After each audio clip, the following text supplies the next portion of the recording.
Good morning. Today, I'm going to bake a chocolate cake for a birthday. This is my kitchen. Small kitchen.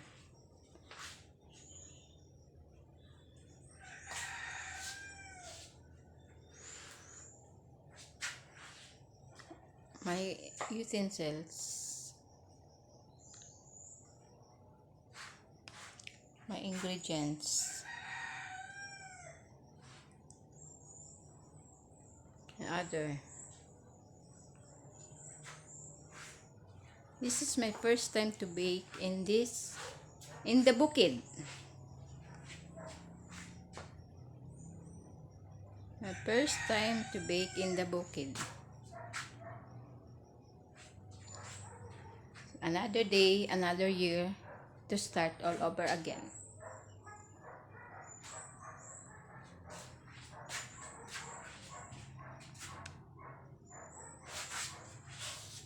Thank you, Lord, for all the blessings